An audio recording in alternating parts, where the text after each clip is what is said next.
Now that Kai'Sa is nerfed, is she still a viable ADC? What about Yasuo and Yone? How are they shaping up as a result of their buffs? Welcome back everyone to a brand new mid-patch tier list update where, with the help of our challenger players and analyzing the most recent data, we are set to bring you guys an inside scoop on the solo queue meta for every single role. But before we get into it, be sure to check out SkillCapped if you want to truly get better at League of Legends. We're the only service that offers a money-back guarantee if you don't climb at least 5 divisions while actively using our service.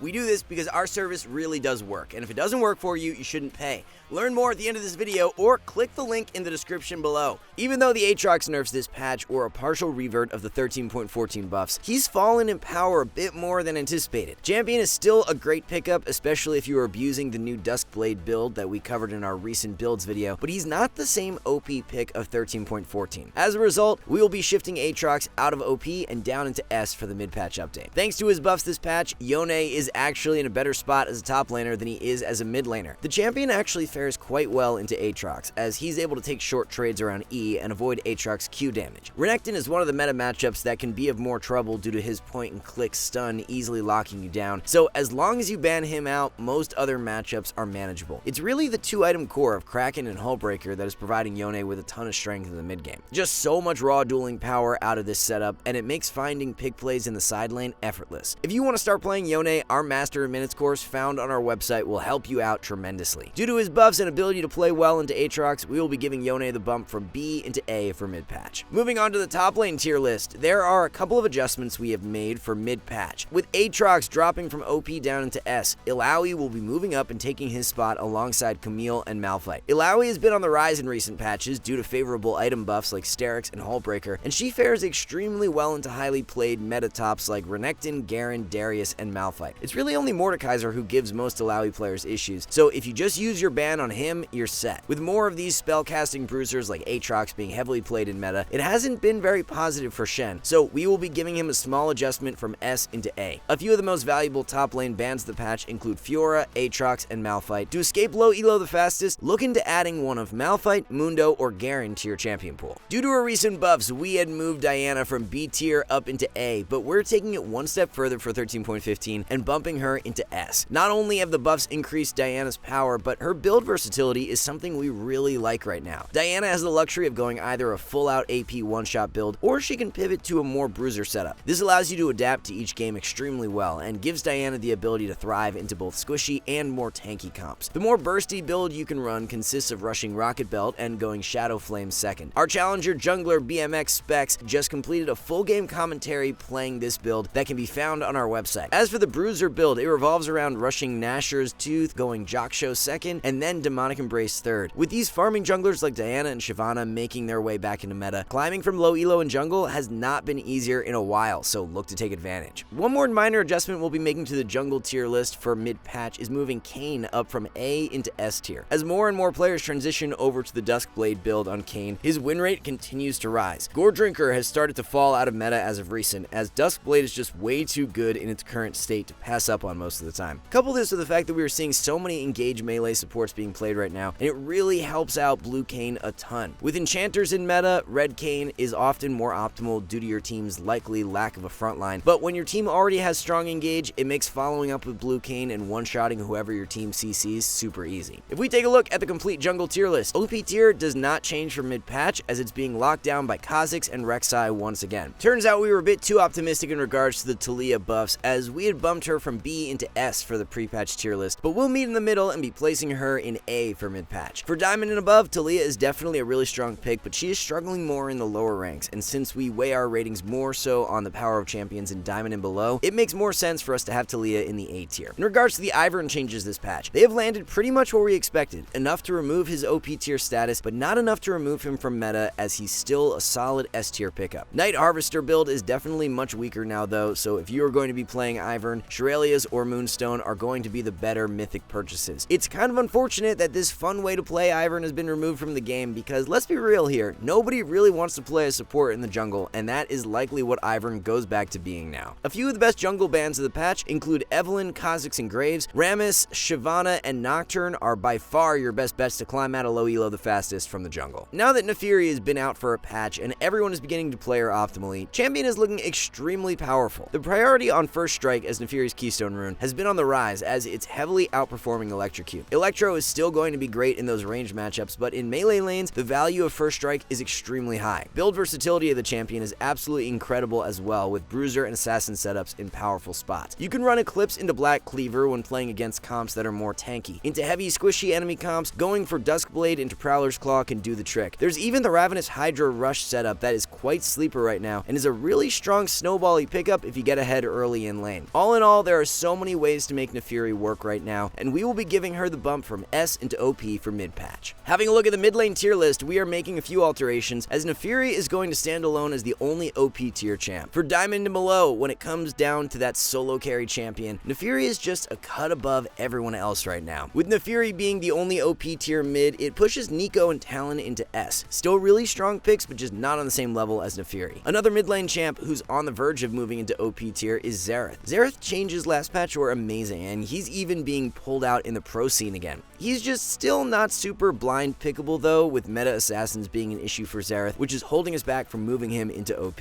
If you've been considering picking up Xerath, our challenger mid laner Shori has a brand new full game commentary on our website that will really help you out. As for the Yasuo and Yone buffs, they've landed pretty much where we expected, as they haven't been enough to result in a significant power boost. For now, both champs remain in our mid lane B tier. A few of the most optimal mid lane bans of the patch are Zed, Naafiri, and Fizz. Malzahar, Aurelion Sol, and Annie are who we have rated as the best mids to climb out of low elo. The ADC meta really hasn't changed a whole lot this patch. Jumping right into the tier list, we have Ashe and Miss Fortune as the OP tier ADCs. With Kai'Sa losing power this patch, Ashe is definitely the #1 ADC that you can play for solo queue now. Speaking of Kai'Sa, we had moved her down into A tier for our pre-patch tier list, but are going to be giving her a push into S for mid-patch. Nerfs have more so just made it so that certain builds are weaker, but as we all know, Kai'Sa has so many viable builds that she can run, so even though AP has fallen off a bit, crit and hybrid are still great options. We've seen a pretty considerable spike in play of the Kraken into Quickblade's core this patch, and it's performing on the same level as the more popular hybrid build now. One ADC who is seeing a lot of attention from pro players in solo queue, but is not being played as much by the general player base, is Sivir. Sivir is pretty underrated right now with her Shiv into Quickblade's build, and works really nicely in tandem with the meta engaged supports, being able to bolster all-in plays with her ultimate. Caitlyn buffs this patch have been pretty unimpactful overall, and she has landed on the analytical side of things exactly where we expected. Champ is still quite underwhelming compared to many of the other ADCs for solo queue, so she remains in our B tier. A few of the most ban-worthy ADCs for 13.15 include Kai'Sa, Ashe, and Ezreal. Sivir, Miss Fortune, and Ashe are 3 of the best ADCs to escape low elo the fastest. So it turns out at the very start of the patch, Bard had a bug to where his W was not healing allies. Surprisingly, even with this bug active, Bard's solo queue win rate really didn't drop all that much, as it only fell 2 or 3 percentage points. Does this mean Bard W is just that weak of a spell for solo queue? Because not being able to use an entire spell and only seeing a 2% drop in win rate is kinda crazy. Nonetheless, Bard is back now, and he will continue to be rated as an A tier support for solo queue. With the changes to the durability of Heimerdinger's R turret, he has seen a decent drop off this patch. Not a change that completely kills the viability of Heimer's support, but he's no longer going to be rated as a strong S tier option. From S down to A is where we will be shifting Heimer for mid patch. Even though Annie really isn't played much in the support role right now, her power has definitely decreased in the role as well. Annie saw a similar change to Heimer, where her R durability has been lowered. She's seen about the same decrease in power that Heimer has endured, so we'll be giving her the exact same movement on the tier list, going from S into A. Moving on to the support tier list, the OP tier will stay the same as pre-patch, with Rel, Rakan, and Zyra taking home the 3 slots. Despite the champion not being super popular in the role, Maokai's support fits into this meta quite nicely. The point-and-click peel from W makes him a really great answer to things like Rel, Thresh, Nautilus, and Rakan, as he can easily lock them down if they try to engage on his carries. Nami buffs this patch have ever so slightly exceeded our expectations, so she is in need of a push up the tier list for mid-patch. Changes were not enough to move her into a super powerful spot, but she's no longer an average solo queue support, so she finds a spot in the A tier. A few support champions that are most worth a ban for this patch include Nautilus, Blitzcrank, and Rel. To climb out of low elo from support, adding one of Heimerdinger, Zyra, or Rel to your champion pool is a great idea. Alright guys, before we wrap this up, let's tell you a little more about SkillCapped.